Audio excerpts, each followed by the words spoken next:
ರಾಜಕಾರಣದಲ್ಲಿ ಹವಾಮಾನ ಬದಲಾದ ಹಾಗೆ ರಾಜಕೀಯ ಸಮೀಕರಣಗಳು ಕೂಡ ಕ್ಷಣ ಕ್ಷಣಕ್ಕೆ ಬದಲಾಗ್ತಾ ಇದೆ. ಸದ್ಯಕ್ಕೆ ರಾಜ್ಯ ರಾಜಕೀಯದ ಗಿಡದ ಮೇಲೆ ಕೂತಿರೋ ಹಕ್ಕಿಗಳು ಬೇರೆಯದ್ದೇ ರಾಗ ಹಾಡ್ತಾ ಇವೆ. ಡಿಕೆ ಶಿವಕುಮಾರ್ ಅವರು ಮುಖ್ಯಮಂತ್ರಿಯಾಗಿ ಅಧಿಕಾರ ವಹಿಸಿಕೊಂಡ ಬೆನ್ನಲ್ಲೇ ನಿರೀಕ್ಷೆಯಂತೆ ಸಚಿವ ಸಂಪುಟ ಪುನರ್ರಚನೆಯಾಗಿದೆ. ಹೊಸ ಹುರುಪಿನೊಂದಿಗೆ ಸರ್ಕಾರ ಜನರ ಮುಂದೆ ಹೋಗಬೇಕಾಗಿತ್ತು. ಆದರೆ ಈಗ ಸೃಷ್ಟಿಯಾಗಿರೋದು ಹೊಸದೊಂದು ಹೈಡ್ರಾಮಾ.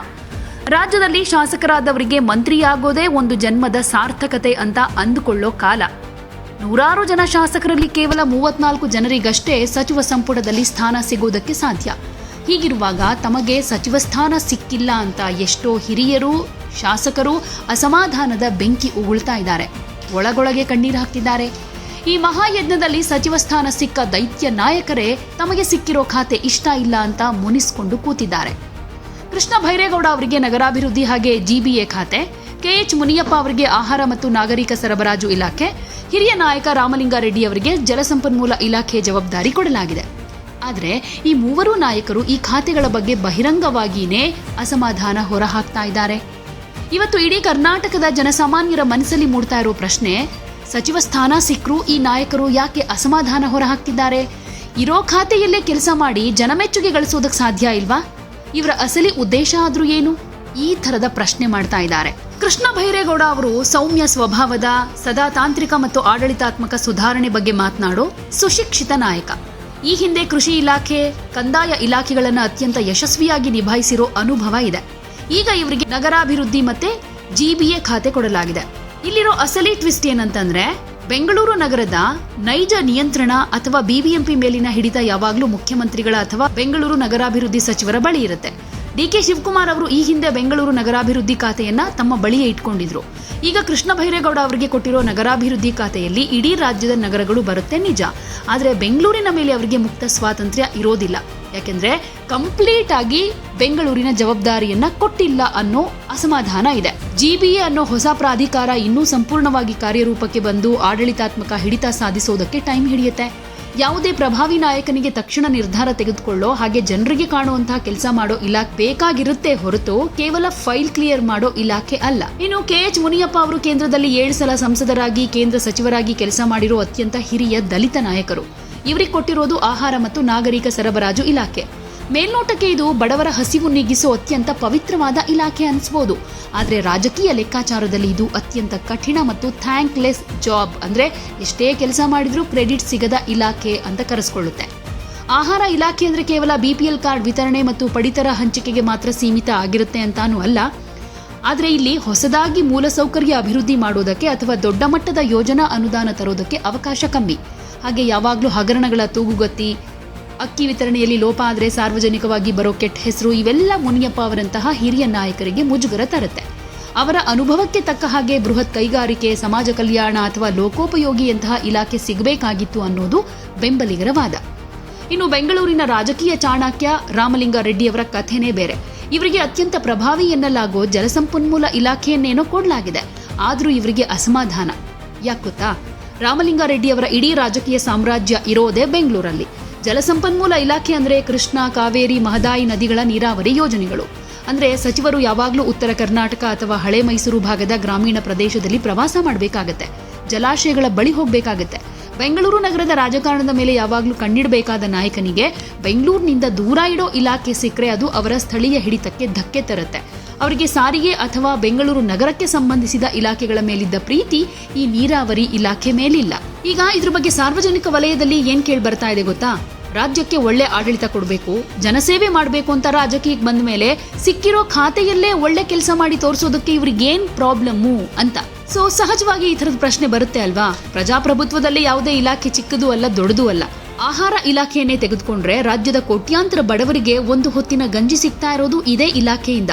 ಭ್ರಷ್ಟಾಚಾರ ಮುಕ್ತ ಪಡಿತರ ವ್ಯವಸ್ಥೆ ಮಾಡಿ ಬಡವರಿಗೆ ಸಕಾಲಕ್ಕೆ ಗುಣಮಟ್ಟದ ಅನ್ನ ಸಿಗೋ ಹಾಗೆ ಮಾಡಿದ್ರೆ ಕೆಎಚ್ ಮುನಿಯಪ್ಪ ಅವರು ಜನರ ಹೃದಯದಲ್ಲಿ ಉಳ್ಕೊಳ್ಬಹುದು. ಇನ್ನು ನಗರಾಭಿವೃದ್ಧಿ ಇಲಾಖೆ ಮೂಲಕ ಕೃಷ್ಣ ಬೈರೇಗೌಡ ಅವರು ಇಡೀ ಕರ್ನಾಟಕದ 2ನೇ ಹಂತದ ನಗರಗಳಾದ ಮೈಸೂರು, ಹುಬ್ಬಳ್ಳಿ, ಮಂಗಳೂರು, ಬೆಳಗಾವಿಗಳನ್ನ ಸ್ಮಾರ್ಟ್ ಸಿಟಿಗಳನ್ನಾಗಿ ಪರಿವರ್ತಿಸಿ ಐತಿಹಾಸಿಕ ದಾಖಲೆ ಬರೆಯಬಹುದು. ಜಲಸಂಪನ್ಮೂಲ ಇಲಾಖೆ ಮೂಲಕ ರಾಮಲಿಂಗಾರೆಡ್ಡಿ ಅವರು ನೆನೆಗುದಿಗೆ ಬಿದ್ದಿರೋ ನೀರಾವರಿ ಯೋಜನೆಗಳನ್ನ ಕಂಪ್ಲೀಟ್ ಮಾಡಿ ರೈತರ ಪಾಲಿಗೆ ಭಗೀರಥನಾಗಬಹುದು. ಆದರೆ ವಾಸ್ತವ ರಾಜಕಾರಣದ ಅಂತರಾಳ ಬೇರೆಯದ್ದೇ ಇರುತ್ತೆ. ಇಲ್ಲಿ ಜನಸೇವೆಯ ಮುಖವಾಡದ ಹಿಂದೆ ಕೆಲವು ಪ್ರಾಯೋಗಿಕ ರಾಜಕೀಯ ಅಗತ್ಯತೆಗಳು ಅಡಗಿರುತ್ತೆ. ಅದನ್ನೇ ನಾವು ಪವರ್ ಗೇಮ್ ಅಥವಾ ಸಂಪನ್ಮೂಲ ರಾಜಕಾರಣ ಅಂತ ಕರೆಯೋದು. ಖಾತೆಗಳನ್ನ ನಿರಾಕರಿಸೋ ಈ ನಾಯಕರ ಅಸಲಿ ಉದ್ದೇಶ ಏನು? ಇವ್ರಿಗೆ ಯಾಕೆ ನಿರ್ದಿಷ್ಟ ಖಾತೆ ಮೇಲೆ ಕಣ್ಣಿರುತ್ತೆ? ಇದ್ರ ಬಗ್ಗೆ ಕೂಡ ಒಂದಷ್ಟು ವಿಶ್ಲೇಷಣೆ ಮಾಡೋದಾದ್ರೆ, ಯಾವ ಇಲಾಖೆಗೆ ಅತಿ ಹೆಚ್ಚು ಸರ್ಕಾರದ ಬಜೆಟ್ ಹಣ ನಿಗದಿಯಾಗುತ್ತೋ ಆ ಇಲಾಖೆಯ ಸಚಿವರಿಗೆ ಅಷ್ಟು ಹೆಚ್ಚು ಆಡಳಿತಾತ್ಮಕ ಶಕ್ತಿ ಇರುತ್ತೆ ಅಂತ. ಫಾರ್ ಎಕ್ಸಾಂಪಲ್, ಲೋಕೋಪಯೋಗಿ, ಜಲಸಂಪನ್ಮೂಲ, ಗ್ರಾಮೀಣಾಭಿವೃದ್ಧಿ ಇಲಾಖೆಗಳಿಗೆ ವರ್ಷಕ್ಕೆ ಸಾವಿರಾರು ಕೋಟಿ ರೂಪಾಯಿಗಳ ಅನುದಾನ ಸಿಗುತ್ತೆ. ಇಷ್ಟು ದೊಡ್ಡ ಮೊತ್ತದ ಹಣವನ್ನ ನಿರ್ವಹಿಸುವಾಗ ಸಚಿವರು ತಮ್ಮ ಸ್ವಂತ ಕ್ಷೇತ್ರಕ್ಕೆ, ತಮ್ಮ ಬೆಂಬಲಿಗರ ಶಾಸಕರ ಕ್ಷೇತ್ರಗಳಿಗೆ ಹೆಚ್ಚಿನ ಹಣ ಬಿಡುಗಡೆ ಮಾಡಬಹುದು. ಇದರಿಂದ ಅವರ ರಾಜಕೀಯ ಹಿಡಿತ, ಜನಪ್ರಿಯತೆ ಜಾಸ್ತಿ ಆಗುತ್ತೆ. ಅದೇ ಆಹಾರ ಇಲಾಖೆಯಲ್ಲೋ ಅಥವಾ ಸಣ್ಣ ಉಳಿತಾಯ ಖಾತೆಯಲ್ಲೋ ಇಂತಹ ಬೃಹತ್ ಅನುದಾನಗಳನ್ನ ವೈಯಕ್ತಿಕ ವಿವೇಚನೆಗೆ ಬಳಸೋದಕ್ಕೆ ಬರೋದಿಲ್ಲ. ಇನ್ನು ಚುನಾವಣಾ ರಾಜಕಾರಣ ಹಾಗೆ ಸಂಪನ್ಮೂಲ ಕ್ರೋಢೀಕರಣ ಅಂತ ಬಂದಾಗ ಇದು ಬಹಿರಂಗವಾಗಿರೋ ಸತ್ಯ. ಇತ್ತೀಚಿನ ದಿನಗಳಲ್ಲಿ ಚುನಾವಣೆ ಅಂದ್ರೆ ಅದು ಸಣ್ಣ ಮಾತಲ್ಲ. ಕೋಟ್ಯಾಂತರ ರೂಪಾಯಿಗಳು ಖರ್ಚು ಮಾಡಬೇಕಾಗತ್ತೆ. ಕೇವಲ ತಮಗ್ ಮಾತ್ರ ಅಲ್ಲ, ತಮ್ಮ ಪಕ್ಷದ ಇತರ ಅಭ್ಯರ್ಥಿಗಳಿಗೂ ಕೂಡ ಧನ ಸಹಾಯ ಮಾಡಬೇಕಾದ ಅನಿವಾರ್ಯತೆ ನಾಯಕನಿಗಿರುತ್ತೆ. ದೊಡ್ಡ ದೊಡ್ಡ ಟೆಂಡರ್ಗಳು, ಮೂಲ ಸೌಕರ್ಯ ಯೋಜನೆಗಳು ಇರುವ ಇಲಾಖೆಗಳಲ್ಲಿ ಮಾತ್ರ ಪಕ್ಷಕ್ಕೆ ಮತ್ತು ಚುನಾವಣೆಗೆ ಬೇಕಾದ ಸಂಪನ್ಮೂಲ ಕ್ರೋಢೀಕರಣ ಮಾಡೋದಕ್ಕೆ ಸಾಧ್ಯವಾಗುತ್ತೆ ಅನ್ನೋದು ರಾಜಕೀಯ ವಲಯದ ಮುಚ್ಚಿಟ್ಟ ಸತ್ಯ. ಇನ್ನು ಕೆಲವು ಇಲಾಖೆಗಳಲ್ಲಿ ತಳಮಟ್ಟದಿಂದ ಹಿಡಿದು IAS ಅಧಿಕಾರಿಗಳ ತನಕ ದೊಡ್ಡ ಸೈನ್ಯವೇ ಇರುತ್ತೆ. ಕಂದಾಯ ಆಗಿರ್ಬೋದು, ಗೃಹ ಆಗಿರ್ಬೋದು, ಸಾರಿಗೆ ಇಲಾಖೆ ಆಗಿರಬಹುದು. ಈ ಇಲಾಖೆಗಳ ಸಚಿವರು ಅಂದುಕೊಂಡ ಹಾಗೆ ಅಧಿಕಾರಿಗಳ ವರ್ಗಾವಣೆ ಮಾಡಬಹುದು. ಯಾವ ಸಚಿವರಿಗೆ ಅಧಿಕಾರಿಗಳ ವರ್ಗಾವಣೆ ಮೇಲೆ ಹಿಡಿತ ಇರುತ್ತೋ ಇಡೀ ರಾಜ್ಯದ ಶಾಸಕರು ತಮ್ಮ ಕೆಲಸಗಳಿಗಾಗಿ ಆ ಸಚಿವರ ಮನೆ ಮುಂದೆ ಬಂದು ಕಾಯ್ತಾರೆ. ಇದು ರಾಜಕಾರಣಿಗಳಿಗೆ ಕೊಡೋ ಅಧಿಕಾರದ ಕಿಕ್ ಮತ್ತು ಪ್ರತಿಷ್ಠೆ ಬೇರೆಲ್ಲೂ ಸಿಗೋದಿಲ್ಲ. ಯಾವುದೇ ಒಬ್ಬ ನಾಯಕ ಕೇವಲ ಒಬ್ಬನ ಬೆಂಬಲದಿಂದ ಬೆಳೆದಿರೋದಿಲ್ಲ. ಅವರ ಹಿಂದೆ ಸಾವಿರಾರು ಕಾರ್ಯಕರ್ತರು, ಗುತ್ತಿಗೆದಾರರು, ಸ್ಥಳೀಯ ನಾಯಕರು ಇರ್ತಾರೆ. ನಮ್ ಸಾಹೇಬ್ರು ಮಂತ್ರಿ ಆದ್ರೂ ನಮ್ಗೆ ದೊಡ್ಡ ಕಾಂಟ್ರಾಕ್ಟ್ ಸಿಗುತ್ತೆ, ನಮ್ ಕೆಲಸಗಳಾಗತ್ವೆ ಅಂತ ಅವರು ಕಾಯ್ತಿರ್ತಾರೆ.